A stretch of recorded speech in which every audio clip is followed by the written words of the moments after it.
नमस्ते भाई, जय हिंद। आज बात करेंगे रेलवे एग्जाम्स के बारे में। अगर मैं ये कहूं कि हिंदुस्तान के अंदर सबसे ज्यादा स्टूडेंट किसी डिपार्टमेंट की तैयारी करते हैं, किसी सेगमेंट की तैयारी करते हैं, तो वो है railway exam segment. Railway exams के सबसे ज्यादा स्टूडेंट्स हैं इंडिया के अंदर, क्योंकि ये सबसे ज्यादा एम्प्लॉयमेंट देने वाला डिपार्टमेंट है। जब 2016 में रेलवे एनटीपीसी की वैकेंसी आती है तो 92 लाख से ज्यादा लोगों ने अप्लाई किया। 92 लाख एक बहुत बड़ा नंबर होता है।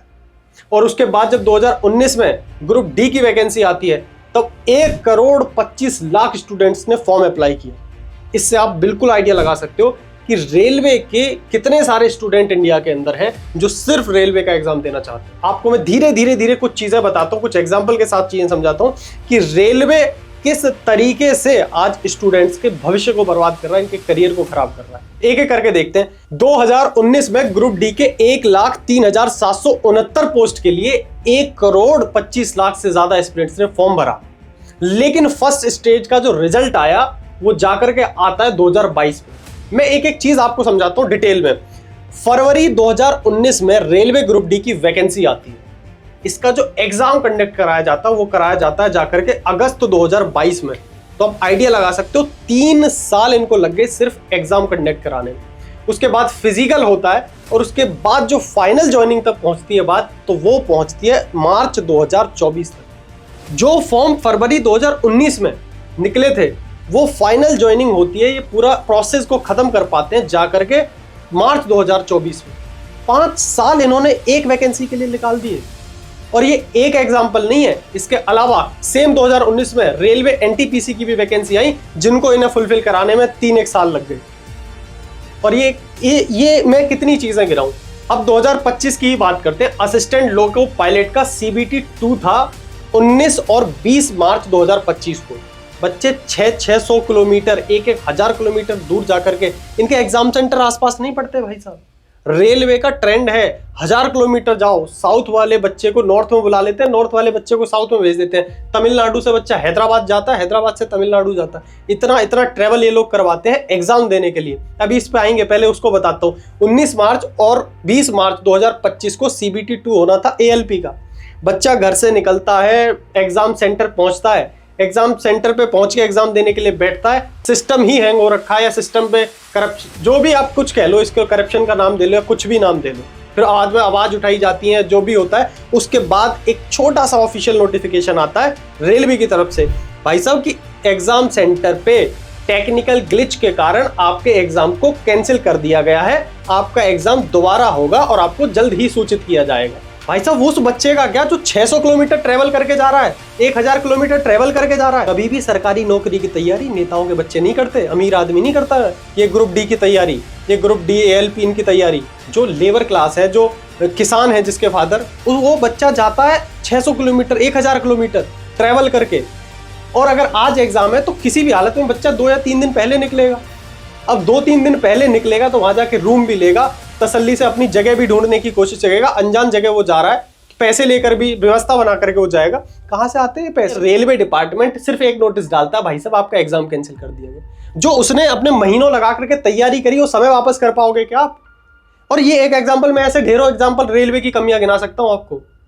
अब बात करते हैं कि इससे जो एस्पिरेंट है उसके मेंटल, उसके पूरे जीवन पे क्या असर आता है।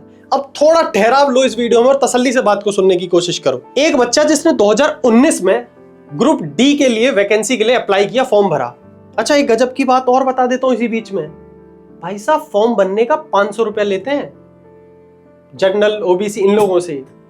और फॉर्म कितने भरे जा रहे हैं, जरा इनका फाइनेंस का तो आइडिया लगाओ आप।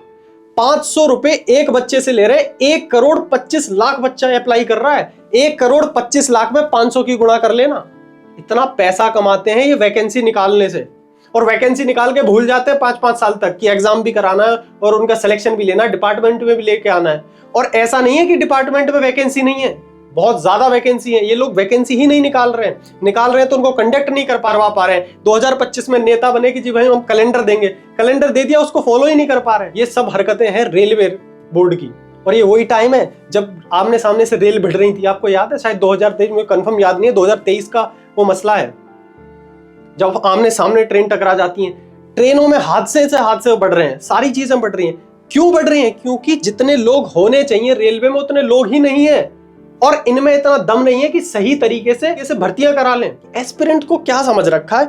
एक बच्चा जो बिल्कुल यूथ है, जो इस देश का युवा है, वो एग्जाम की तैयारी करने आ रहा है, उसका मेंटल कभी देखा है? ये उन बच्चों की तरह नहीं है कि फोनों में इंस्टाग्राम चल रहा है और मुजरा चल रहा है। ये बच्चे सोशल मीडिया से दूर रहते हैं, पूरी रिश्तेदारी से दूर रहते हैं, पूरा संन्यास लेकर के दिल की कुंडी और गेट की कुंडी दोनों लगा करके एक कमरे में बैठ के पढ़ाई करता है एस्पिरेंट। और ये रेलवे बोर्ड इन लोगों पे एग्जाम नहीं कराया जाता। जो बच्चा 2019 में फॉर्म अप्लाई कर रहा है उसको फाइनल सिलेक्शन जाकर के मिल रहा है 2024 में। और अगर बाई चांस वो एग्जाम सेंटर पे कोई ऐसी दिक्कत आई कि वो एग्जाम को सही से नहीं दे पाया, वो तो एक एग्जाम पे उसकी डिपेंडेंसी थी, उसके 5 साल खराब कर दिए एक एग्जाम ने। और अगर उसका एक किसी तरीके से उसमें सिलेक्शन नहीं हो पाया, उसको रेलवे का दूसरा एग्जाम देना था। दूसरा एग्जाम देने के लिए क्या 15 साल वेट करेगा वो? और इतने में उसकी उम्र निकल जाएगी। भाई साहब, सोचने और समझने वाली बात है। ये वीडियो सिर्फ उन बच्चों के लिए नहीं है जो रेलवे की तैयारी कर रहे हैं। हम लोगों को ये चीज समझनी चाहिए कि देश को वैसे हम विश्व गुरु बनना चाहते हैं, इंस्टाग्राम पे मुजरा करके विश्व गुरु नहीं बनते भाई साहब। ये जो बच्चे हैं ना, जो पढ़ाई कर रहे हैं, ये वो बच्चे हैं जो इस देश के लिए कुछ करना चाह रहे हैं, कुछ वैल्यू एडिशन करेंगे सोसाइटी में जाके। इससे ज्यादा कहीं ज्यादा तो वो फिर मेरे को वही याद आते हैं, टिकटॉक पहले था, इंस्टाग्राम भैया मुजरा करो पैसा कमाओ, यही बढ़िया है। फिर वही सब जो हरकतें चल रही हैं आज के टाइम पे। क्या जरूरत है कोई साइंटिस्ट बनेगा, क्या जरूरत है कोई सरकारी नौकरी लेगा? जो एक नया ट्रेंड चल रहा है, हर कोई एंटरप्रेन्योर बनेगा, हर कोई बिजनेसमैन बनेगा। हाँ जी, सही बात है, हर कोई बिजनेसमैन बनेगा, ठीक है, सब कोई बिजनेसमैन बन जाएगा, एम्प्लॉय कोई बनेगा ही नहीं। इस तरीके से अगर चीजें चलेंगी तो देश का कभी विकास नहीं हो सकता। ये आप भी जानते हैं और हम भी जानते हैं। दिक्कत पता है क्या है? इन लोगों के खिलाफ आवाज उठाने वाला कोई है नहीं। लेकिन मैं बड़ा गर्व करता हूं कि हमारे जो एजुकेशन इंडस्ट्री या जो इस पढ़ाई लिखाई के हमारे शानदार टीचर्स हैं, राकेश यादव सर हैं, विनय सर हैं, हमारे अंकित भाटी सर हैं, इन लोगों ने जबरदस्त तरीके से आवाज उठाई और अब आवाज रुकेगी नहीं। अब हर कोई जागरूक है और हर तरीके से साथ देंगे इस मुहिम में। बच्चे की बहुत ज्यादा डिमांड नहीं है।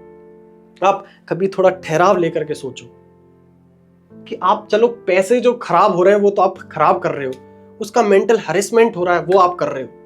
समय कहां से ला करके दोगे? जीवन बनाने की जो उम्र है, जो उसकी युवा अवस्था, उसे कहां से वापस करोगे आप? जो 5-5, 6-6 साल में आप एग्जाम ले रहे हो, उसका भविष्य तो आप बर्बाद कर रहे हो। ये सब गैर जिम्मेदाराना हरकत है और इनके लिए अब क्या कार्रवाई तो कुछ नहीं हो सकती, सिर्फ इतना कहा जा सकता है कि आगे के लिए सुधार कर लीजिए, रहम करके आगे इन बच्चों के साथ कुछ बेहतर हो सके, इनका भविष्य बन सके, जो इनका सपना है वो पूरा हो सके। ये आप हमारे लिए और रेलवे डिपार्टमेंट के लिए, दोनों के लिए बड़ी अलग चीज है।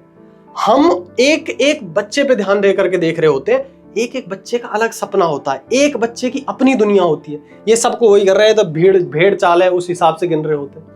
भाई साहब, एक बच्चा जब सपना देखता है तो वो खुद सपना नहीं देखता, उसकी मम्मी भी सपना देख रही होती है कि मेरा बेटा रेलवे एनटीपीसी से ये लगेगा, मेरा बेटा टीसी बनेगा, मेरा बेटा ये क्लर्क बनेगा, रेलवे में टिकट चेक हो गई तो मेरा नाम होगा, मेरी शोहरत होगी। माँ बाप जुड़ जाते हैं भाई साहब, इमोशंस जुड़ जाते हैं, भावनाएं जुड़ जाती हैं। और यहां पे क्या हो रहा है? एग्जाम कंडक्ट नहीं करवा पा रहे हो आप। पढ़ाई वो कर रहा है, पूरी मेहनत वो करने लग रहा है, उसको अपनी जो मेहनत करी है, जो उसने एफर्ट्स लगाए, जो उसने सपना देखा है, उसको टेस्ट करने तक का आप मौका नहीं दे रहे हो। ये पूरे तरीके से गलत है। शायद इस वीडियो में थोड़ा मैं ज्यादा एग्रेसिव या भावनात्मक हो गया होगा, उसके लिए मैं माफी चाहता हूं, लेकिन जो सच है वो सच है। 5 छोटी सी 4-5 मांगे हैं, उन मांगों पे बात कर लेते हैं। पहली, रेलवे कैलेंडर जारी करे, जितनी भी वैकेंसी आएंगी, कब आएंगी वैकेंसी, कब उनका एग्जाम होगा, सारी चीजें प्री डिसाइडेड हो, पहले से बच्चे को पता हो। जैसे एसएससी अपना कैलेंडर जारी कर रहा है, आजकल ठीक काम कर रहा है, उसी तरीके से रेलवे भी अपनी सारी चीजों को सामने रखे, कब क्या एग्जाम होगा। दूसरी, रेलवे ग्रुप डी की इतनी सारी वैकेंसी खाली पड़ी है, उनको फिलफिल क्यों नहीं कर रहे? जरा सी वैकेंसी दे रहे हो आप रेलवे ग्रुप डी की। रेलवे ग्रुप डी है वो, लाखों पद खाली पड़े रेलवे के अंदर, लेकिन वैकेंसी नहीं दे रहे।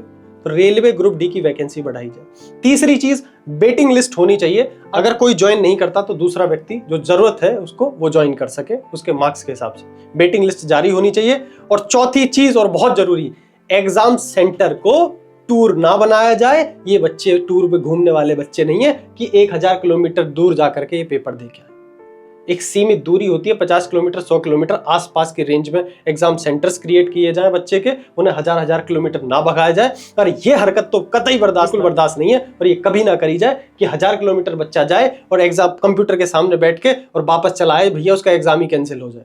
ये सब हरकतें बिल्कुल बर्दाश्त नहीं करी जाएंगी। धन्यवाद।